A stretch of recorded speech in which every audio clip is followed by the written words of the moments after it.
Now that you know how to solve a three-variable system, it's time to apply it. That means word problems.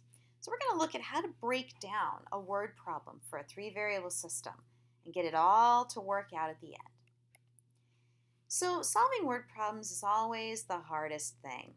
To help you remember the steps and the things you can do, we're going to use ROAC. Sounds silly, I know. But ROAC will help you remember a few key parts of writing equation models. R stands for read the problem through, looking for any key facts, numbers, conditions that need to be met, anything that you think's important. A is for assigning specific variables to the quantities you need to find. Every word problem has a final question that asks you to find things. And usually those things aren't clearly just answered in the word problem. You have to do something to get to them, so they're unknowns. For each one of those unknowns, we give it a variable. W in the middle is the most important step. You're going to write equations that model each condition in the problem and then solve those equations. Here's what's important. You are not getting the answer. You are writing an equation to model the information you're given, then solve to get to the answer. So just writing a bunch of math down to prove you've got the final answer is not writing an equation model. That's just getting an answer. This time you're going to be focusing on writing an equation model. Now, once you do get the answer to your equation model, it's just going to say things like x equals 5 and y equals 2.8. You still need to go back and answer the question that you were asked. You were asked a question in words. You need to answer that question in words. Rounding is needed or appropriate, putting on units. So if y equals 2.8, maybe it's because you were being asked the price of something. So you'd then say that something is $2.80. Maybe you're being asked the number of people who bought, and x equals 5 is really telling you how many people purchased. So you'd say 5 people purchased the y items. And C, when you're done, is to check your final answer to see if it makes sense. Getting a negative number for the price of an item doesn't make sense. Getting an answer that's a decimal for a number of people who purchased something doesn't make sense. If you're getting weird things like that, it usually means there's a mistake in either your model or your math. So go back and check. So let's go through one sample problem. It's going to take some time. As we break it down bit by bit, I'm going to color code like crazy, and we'll see if we can help you figure out how this works. So here's the story. You're at the store getting food because your family is going to have a sandwich buffet dinner. So you see some really awesome, fabulous sandwich bread for $1 a loaf. Some really great sliced sandwich cheese for $2.50 a pound. And some sliced deli meat for $3.50 per pound. Now you know your family are some cheeseaholics. So you're going to need 3 times as much cheese as meat. You also have a budget of $25. And because you like the number of 11, you've decided that if you add the number of loaves to the number of pounds of things you buy, the end result should be a nice 11. For no other reason than the story says so. So then, how many of each item will you buy? All right. As I read through, I'm noticing some important things. The first is that first sentence is absolutely pointless. Yeah, it sets up the stage and tells me what I'm doing, but there's nothing useful in that sentence when it comes to solving. So just put a strike through. I notice my final question. It says, how many of each will I buy? And then I think, well, how many of what each? Oh, bread, cheese, and meat. So as I'm looking through my problem, I now know I have 3 unknown quantities, bread, cheese, and meat. What else do I have? Well, I see there are 3 conditions. I need a condition about the cheese has to be 3 times as much as meat. I have a condition of a budget of $25. And I have a condition of adding together something and getting 11. Now that $25, I noticed that elsewhere in the problem, there are some dollar amounts. I'm going to guess that they go with the 25. So I'm going to color code those as well to match that condition. Looks like I've picked out everything in this problem that's important. The rest are just the words that we need to make sentences and stories. I really don't need them, so I'm going to make them go away. Ooh, look at that. So now all I'm left with are the important facts, color-coded with who they go to. So I've done my R step. Now it's time to assign a variable. I have three different items that I'm buying. I'm going to assign each variable specifically. So I'm going to let B be the number of loaves of bread. You notice I did not say let B equal bread, because then what would it really be? The number of loaves, the weight, the price. I can't just say let B equal bread. I have to be specific. It's the number of loaves. Now you notice I didn't write out the word number because, come on, this is math. We're using variables because we don't want to write things out. So I just wrote hashtag number of loaves. I'm going to let C be number of pounds of cheese, and M is the number of pounds of meat.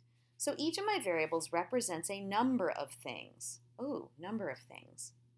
That seems to make me think about that orange condition. So I have three conditions. My blue condition is how my cheese and meat relate to each other. My red condition is my budget. And my orange condition is this magic 11. I am now going to write an equation for each of those colors. So for blue, if cheese is 3 times as much as meat, that means that whatever I buy in meat, I would triple and then buy that amount in cheese. So cheese, C, equals 3 times M, pounds of meat. Now for my budget, I know that I take the price of each item times how many I got, and then I add that all together, and I'm hoping it's $25. Since my variables represent the how many of each, and I have the price, I just have to string those together. $1 per bread plus $2.50 per pound of cheese plus $3.50 per pound of meat, grand total $25. And since my variables represent numbers of items, and I know that my items add to 11, that makes it easy. That's just B plus C plus M is 11. I now have my equation models. I have 3 equations. I have 3 variables. Now I can ignore the story and just do the math. I'm going to use substitution because I know that C is 3M, so it's really easy to go to my red and orange equations and just swap out and put the 3M in for the C. And then I simplified the red and the orange, and I got a couple of really nice equations with no decimals. Now I could make one of those negative and add down. I decided to change the bottom one into 11 minus 4m equals b and do a substitution. Either way, you get to 7m equals 14, and so m is 2. Well, now that I know that I'm getting 2 pounds of meat, I'm going to go back to the blue equation.